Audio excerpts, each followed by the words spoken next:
नमस्कार, आप देख रहे हैं हेडलाइंस न्यूज। दिन भर की ताज़ा खबरों के लिए अभी सब्सक्राइब करें, साथ में बेल आइकन भी प्रेस कर लें। खबरों में आगे बढ़ने से पहले वीडियो को लाइक जरूर करें और अपने दोस्तों के साथ ज़्यादा से ज़्यादा शेयर करें। और आप किस राज्य शहर से न्यूज को देख रहे हैं कमेंट में जरूर लिखें। प्रधानमंत्री नरेंद्र मोदी ने वादा किया था कि देश में चल रही विकास परियोजना से आने वाले समय में भारत की तस्वीर बदली जाएगी। रविवार को जम्मू के पल्ली गांव में कई बड़ी परियोजनाओं का उद्घाटन कर उन्होंने इसकी झलक दिखा दी है। वैसे ही कई मेगा प्रोजेक्ट हैं जिनके वर्ष 2025 से 26 तक पूरे होने के दावे किए जा रहे हैं। बता दें कि 2 वाणिज्यिक केंद्र अहमदाबाद से मुंबई के बीच जापानी तकनीक से बुलेट ट्रेन चलाने की परियोजना पर काम शुरू हो गया है। नई दिल्ली से वाराणसी के बीच हाई स्पीड रेल कॉरिडोर का काम भी शुरू होना है। गगनयान अंतरिक्ष यान को 2021 में लॉन्च किया जाना था, लेकिन अब आपको बता दें कि यह 5 से 7 दिनों के लिए पृथ्वी पर है और मोदी सरकार के 4 धाम प्रोजेक्ट पर लाखों नजरें टिकी हुई है। बुधवार को केंद्रीय मंत्रिमंडल की बैठक हुई और इस बैठक में जिसमें कई बड़े फैसले लिए गए और केंद्रीय मंत्री अनुराग ठाकुर ने इन फैसलों की जानकारी देते हुए बताया कि इस बैठक में निर्णय लिया गया है कि पीएम और स्ट्रीट वेंडर आत्मनिर्भर यानी कि पीएम स्वनिधि को अब दिसंबर 2024 तक बढ़ा दिया जाएगा। उन्होंने बताया कि सरकार की ओर से चलाई जा रही स्वनिधि से समृद्धि योजना के अंतर्गत अब तक विभिन्न योजनाओं से 16.7 लाख लाभार्थी को फायदा मिला है। तमिलनाडु के तंजावुर जिले में दर्दनाक मौत। जी हां, आपको बता दें कि दर्दनाक हादसा हुआ है। कालीमेडु में अप्पर मंदिर की रथ यात्रा के दौरान कई लोग हाई वोल्टेज तार की चपेट में आ गए। करंट लगने से 11 लोगों की मौत हो गई। हादसे में कई लोग घायल भी हुए। घायलों को तंजावुर मेडिकल कॉलेज में भर्ती कराया गया है। पीएम मोदी और राज्य के सीएम ने घटना का दुख जताया है और बता दें कि पुलिस ने बताया मृतकों में कुछ बच्चे भी शामिल है। हादसे की सूचना मिलते ही पुलिस मौके पर पहुंची और राहत व बचाव कार्य शुरू किया गया। रेलवे बोर्ड ने सभी जोन को प्रौद्योगिकी आने से अनावश्यक हुए पदों पर तैनात कर्मचारियों को जरूरत वाले स्थान पर तैनात करने को कहा है। बोर्ड ने यह भी कहा है कि आज कुल व्यय का 67% कर्मचारियों पर खर्च हो रहा है, जो लंबे समय तक चलने वाला नहीं है। बोर्ड ने कहा है कि अनावश्यक पाए जाने वाले पदों पर तैनात कर्मचारियों को ऐसे स्थानों पर तैनात किया जाए जहां लोगों की जरूरत है। जरूरत पड़ने पर कुछ कार्य को आउटसोर्सेज भी किया जा सकता है। और बता दें कि सभी रेलवे जोन के महाप्रबंधकों को लिखे पत्र में रेलवे बोर्ड के मुख्य कार्यपालक अधिकारी और चेयरमैन वीके त्रिपाठी ने कहा है कि ऐसे पदों की पहचान और संबंधित कर्मचारियों को जरूरत के अनुसार दूसरी जगह तैनाती 1 महीने के भीतर की जानी चाहिए। शहरी क्षेत्रों में रेहड़ी पटरी लगाने वाले यानी स्ट्रीट वेंडर के लिए शुरू की गई स्वनिधि योजना का विस्तार करते हुए इसमें 126 शहरों को शामिल कर लिया गया है। इस योजना के विस्तार के बाद 28 लाख स्ट्रीट वेंडर और परिवार इसमें शामिल कर लिए जाएंगे। योजना के पहले चरण में कुल 125 शहरों को रखा गया था। अब इन शहरों की संख्या बढ़कर 251 हो गई। इस योजना में चरणबद्ध तरीके से देश में सभी शहरों को जोड़ा जाएगा। दूसरे चरण में स्वनिधि से समृद्धि योजना में 14 राज्य व केंद्र शासित प्रदेश के अतिरिक्त 126 शहरों को लिया गया है।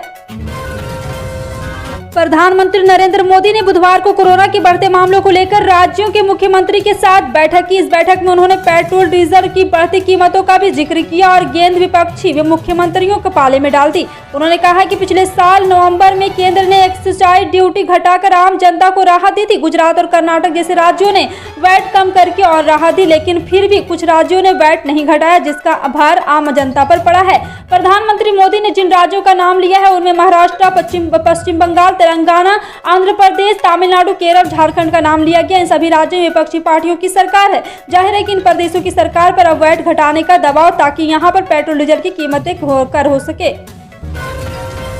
उत्तर प्रदेश के मेरठ में अतिक्रमण को हटा रहा बुलडोजर उस वक्त रुक गया जब बीच में एक मंदिर आ गया। दरअसल मंगलवार दोपहर मेरठ में मवाना रोड पर मेरठ पौड़ी नेशनल हाईवे 119 के चौड़ीकरण के लिए जमीन खाली कराने के लिए रोड के दोनों ओर बुलडोजर चला। इस दौरान NHAI के अधिकारी भी मौजूद रहे। मेरठ मवाना मार्ग पर सड़क के दोनों तरफ राजपुरा गांव से लेकर गंगानगर तक निर्माण कार्य किराए गए। बुलडोजर के रास्ते जो भी मकान, दुकान, स्कूल, कॉलेज, बैंक, होटल सबको ढा दिया गया, क्योंकि NH 119 का काम यहां पर अधिग्रहण की गई जमीन पर कब्जा न मिलने से प्रभावित हो रहा। इस बीच बुलडोजर के रास्ते में एक जगह प्राचीन शिव हनुमान मंदिर आया, वहां बुलडोजर रुक गया। मंदिर के साथ कोई छेड़छाड़ नहीं की गई, हनुमान मंदिर को छोड़ दिया गया। यहाँ मंदिर के दोनों साइड और बराबर के मकान को तोड़कर गिरा दिया गया। दरअसल NH 119 का चौड़ीकरण का कार्य काफी दिनों से रुका हुआ था। देश के कई राज्यों में बिजली संकट को लेकर अब विपक्षी दलों द्वारा केंद्र सरकार का घेराव होना शुरू हो गया है। इसी कड़ी में अब कांग्रेस के पूर्व अध्यक्ष राहुल गांधी ने भी केंद्र की मोदी सरकार का घेराव किया है। उन्होंने कहा कि भारत भीषण बिजली संकट से जूझ रहा है। ज्यादातर राज्यों में आम लोगों को 8 घंटे बिजली कटौती झेलनी पड़ रही है। राहुल ने कहा है कि मैंने मोदी सरकार को चेतावनी दी थी कि बिजली की मांग चरम पर होने के कारण कोयले को भंडार की कमी देश के लिए तकलीफ का कारण बनेगी। देश भर के कई राज्यों में चल रहे लाउड स्पीकर विवाद के बीच उत्तर प्रदेश में बड़े स्तर पर एक्शन हुआ है। यूपी में हाई कोर्ट के आदेश के बाद अब तक 6031 लाउड स्पीकर उतरवाए गए हैं। इसके अलावा 29,674 धार्मिक स्थलों पर लाउड स्पीकरों की आवाज कम की गई है। वहीं पुराने लखनऊ में 433 लाउड स्पीकर हटाए गए। इसमें मंदिर, मस्जिद और गुरुद्वारे सभी शामिल है। जानकारी के मुताबिक यह आंकड़ा 27 जनवरी की दोपहर 1:30 बजे तक के हैं। प्रशासन की इस कार्रवाई में सभी धर्मों के धर्मगुरुओं ने सहयोग किया है। साउथ दिल्ली में भिकाजी कामा प्लेस के नजदीक मोहम्मदपुर गांव के नाम को लेकर राजनीति जोरों शोरों से शुरू हो गई है। स्थानीय निगम पार्षद भगत सिंह टोकस मोहम्मदपुर गांव के नाम को बदलकर माधोपुरम रखने के लिए कई दिनों से प्रयास कर रहे थे। एमसीडी द्वारा इस नाम को मान्यता भी दे दी गई है, लेकिन फाइल दिल्ली सरकार के खेमे में जाकर अटक गई है। ऐसे में नाम को लेकर राजनीति को एक नया रूप देने के लिए दिल्ली बीजेपी के प्रदेश अध्यक्ष खुद मोहम्मदपुर गांव पहुंचे और माधोपुरा नाम से नया बोर्ड लगा दिया। 5 राज्यों में हुए विधानसभा चुनाव के दौरान कई नेताओं ने पार्टी बदली है। एसोसिएशन फॉर डेमोक्रेटिक रिफॉर्म की रिपोर्ट के मुताबिक 2022 के विधानसभा चुनाव के दौरान 276 उम्मीदवार ऐसे थे जिन्होंने पाला बदला था। इसमें से 27% उम्मीदवार ऐसे थे जिन्होंने बहुजन समाज पार्टी छोड़ी। वहीं 13% कांग्रेस पार्टी का दामन छोड़कर दूसरी पार्टी में शामिल हुए। और आपको बता दें कि इसके मुताबिक उन्होंने 276 उम्मीदवार और 85 विधायकों के शपथ पत्रों का विश्लेषण किया था, जिन्होंने 2017 से 2022 के बीच पार्टी बदली और उत्तर प्रदेश, उत्तराखंड, पंजाब, गोवा और मणिपुर का विधानसभा चुनाव लड़ा। प्रधानमंत्री नरेंद्र मोदी के फ्यूल पर वैट में कटौती की अपील पर गैर बीजेपी शासित राज्यों के मुख्यमंत्रियों की प्रतिक्रिया आना शुरू हो गई है। सबसे पहले महाराष्ट्र के मुख्यमंत्री उद्धव ठाकरे ने पीएम के बयान पर कड़ी प्रतिक्रिया दी है। उद्धव ने आंकड़े पेश किए और केंद्र सरकार पर महाराष्ट्र के साथ सौतेला व्यवहार करने का आरोप लगाया। वहीं पश्चिम बंगाल सरकार ने पीएम मोदी पर हमला बोला। सीएम ठाकरे ने मुंबई में यानी बुधवार को डीजल पेट्रोल के भाव बताए और उनसे केंद्र राज्य को मिलने वाले टैक्स की भी जानकारी दी। वहीं मुख्यमंत्री कार्यालय ने स्पष्टीकरण के लिए कुछ आंकड़े भी पेश किए हैं। और आपको बता दें कि ममता सरकार मंत्री और तृणमूल कांग्रेस के महासचिव पार्थ चटर्जी का बयान सामने आया है। पार्थ ने कहा है कि पीएम ओछी राजनीति कर रहे हैं। पश्चिम बंगाल सरकार फरवरी 2021 से पेट्रोल और डीजल दोनों पर लगातार 1 रुपये प्रति लीटर की छूट दे रहा है, जिसकी वजह से ममता सरकार के करीब 1500 करोड़ रुपए की राजस्व हानि हुई है। मगर प्रधानमंत्री ने आज आंकड़े बताने के बजाय ओछी राजनीति का ऑप्शन को चुना है। लखीमपुर खीरी हिंसा मामले में मुख्य आरोपी आशीष मिश्रा की जमानत की सुनवाई मामले से जुड़े जस्टिस राजीव सिंह ने इस पूरे मामले में खुद को अलग कर लिया है। इलाहाबाद हाईकोर्ट की एकल पीठ ने 10 फरवरी को आशीष मिश्रा को लखीमपुर खीरी हिंसा मामले में जमानत देती थी। वहीं सुप्रीम कोर्ट ने सुनवाई के दौरान आशीष मिश्रा की जमानत रद्द करते हुए 1 हफ्ते के भीतर सरेंडर करने को आदेश दिया था। आदेश के बाद आशीष मिश्रा ने बीते 24 अप्रैल को कोर्ट में सरेंडर भी किया था। हाल ही में सुप्रीम कोर्ट ने लखीमपुर खीरी हिंसा के मुख्य आरोपी आशीष मिश्रा की जमानत रद्द करने की मांग वाली याचिका पर फैसला सुनाते हुए आशीष मिश्रा को करारा झटका दे दिया था। ईद उल फित्र, जुमा, अलविदा तथा अक्षय तृतीया सहित अन्य पर्वों को देखते हुए जनपद की संवेदनशीलता के दृष्टिगत कानून व्यवस्था बनाए रखने के लिए जिला मजिस्ट्रेट हर्षिता माथुर ने जनपद कासगंज में धारा 144 के अंतर्गत दंड प्रक्रिया सहित अंतर्गत प्रतिबंधात्मक आदेश पारित कर दिए हैं। यह आदेश 15 मई 2022 तक प्रभावित रहेंगे। जारी आदेशों के अनुसार कोई भी व्यक्ति ऐसा कोई भी कार्य नहीं करेगा जिससे किसी भी धर्म की भावनाएं आहत हो। जी हां, आपको बता दें कि इसकी अनुमति के सार्वजनिक स्थान पर कोई जनसभा या प्रदर्शन का आयोजन करने की अनुमति नहीं होगी। लाठी डंडा, बल्लम, चाकू, अस्त्र शस्त्र सार्वजनिक रूप से लेकर चलने पर प्रतिबंध लगा दिया गया है।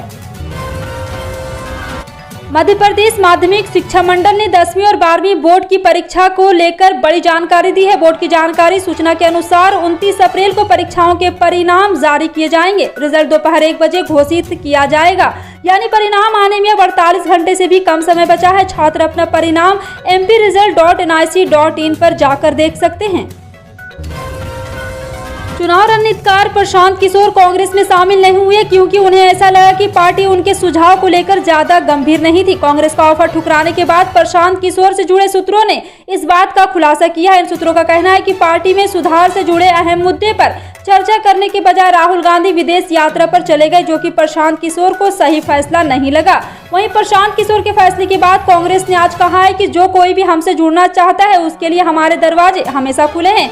उधर प्रशांत किशोर के करीबी सूत्रों ने कहा है कि उन्हें नहीं लगा कि कांग्रेस नेतृत्व ने उनके सुझाव पर पर्याप्त गौर किया, भले ही उनकी सलाह का समर्थन करते नजर आए। दरअसल प्रशांत किशोर को सबसे ज्यादा हैरानी राहुल गांधी की विदेश यात्रा को लेकर हुई, क्योंकि जब कांग्रेस सुधारों को लेकर एक महत्वपूर्ण निर्णय के करीब थी, लेकिन वे अचानक फॉरेन ट्रिप पर चले गए।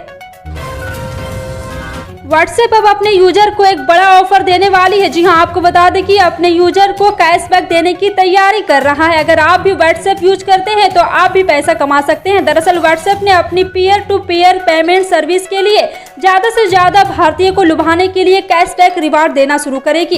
कंपनी मर्चेंट पेमेंट के लिए समान इन्वेस्टिंग की टेस्टिंग कर रही है। दो सूत्रों ने बताया कि ऐसा इसलिए क्योंकि कंपनी गूगल समेत अन्य प्रतिद्वंदियों के साथ प्रतिस्पर्धा करना चाहती है।